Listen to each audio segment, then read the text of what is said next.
तो आपकी क्या स्ट्रैटेजी थी कि आपने दोनों ईयर्स के सिलेबस को साथ में मैनेज किया है? तो काफ़ी सारे लोगों को लगता है कि मैं एक ईयर ड्रॉप ले रहा हूँ, कहीं मेरा वो ईयर वेस्ट ना रह जाए। Drop year is not a waste of time.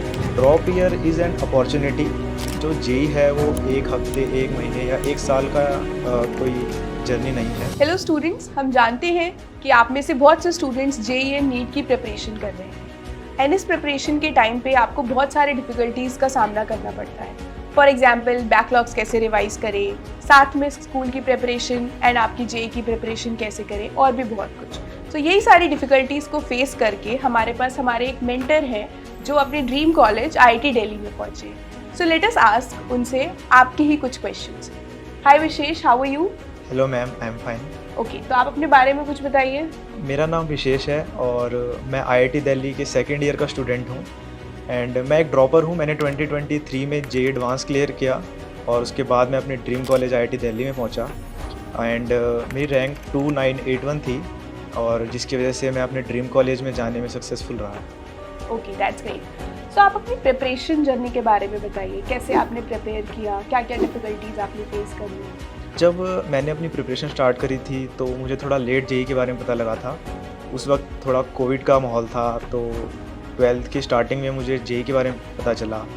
उस वक्त मैंने पीडब्ल्यू का ऑनलाइन बैच ज्वाइन किया, वहाँ से मेरी जर्नी स्टार्ट हुई और फिर वहाँ से 12th के साथ मेरा तो एडवांस क्लियर नहीं हुआ था। मेंस काफ़ी अच्छा हुआ था लेकिन एडवांस उतना अच्छा नहीं रहा था कि मैं अपनी ड्रीम कॉलेज तक पहुँच सकूँ। उसके बाद फिर मैंने एक साल ड्रॉप लेने का डिसाइड किया।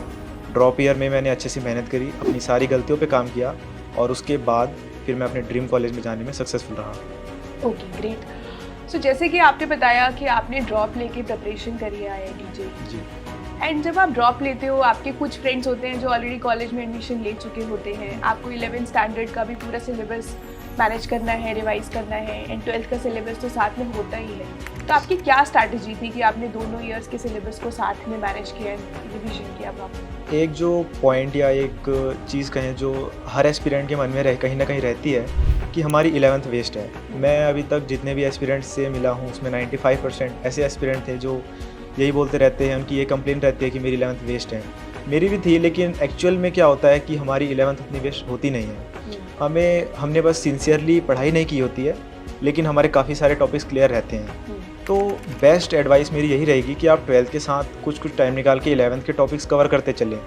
इससे होगा क्या कि आप मैक्सिमम सिलेबस आप अपना कंप्लीट कर लेंगे 12th के एंड तक।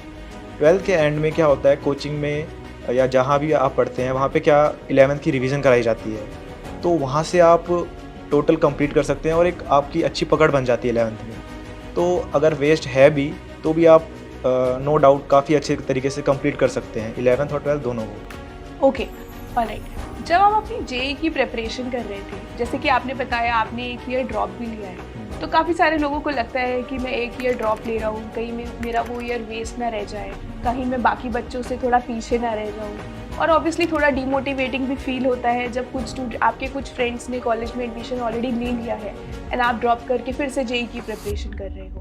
तो इसके बारे में आप क्या कहना चाहोगे? कैसे आपने उसको मैनेज किया अपना टाइम?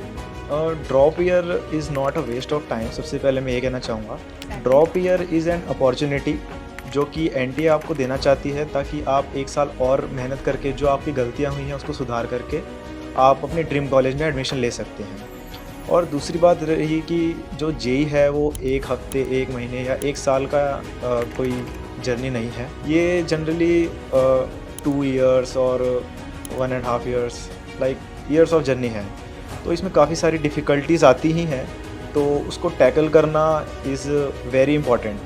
तो वो कहीं ना कहीं आपको सीखना पड़ेगा, तभी आप इसमें एक अच्छा रिज़ल्ट ला सकते हैं। सो जैसे कि आप हमारे साथ बहुत सारे अपने जूनियर्स को मेंटर कर रहे हो जो आईआईटी के एस्पायरेंट्स हैं, राइट? तो आपकी प्रिपरेशन जर्नी में अगर आपको कोई ऐसा मेंटर मिलता, ऐसा कोई भैया दीदी आपके साथ होता जो आपको हेल्प करता, तो क्या आपके लिए बेनिफिशियल होता? मेरे लिए कहीं ना कहीं ये एक गॉड गिफ्ट की तरह साबित होता, क्योंकि जेईई जर्नी में मुझसे काफ़ी सारी गलतियाँ हुई थी जो कि अगर मेरी कोई बड़ी भैया या दीदी कोई एज अ मेंटर होता जो मुझे गाइड करता, तो मैं अपना काफ़ी ज़्यादा जो गोल्डन टाइम है वो सेव कर सकता था और अपनी रैंक में और ज़्यादा इम्प्रूव कर सकता था।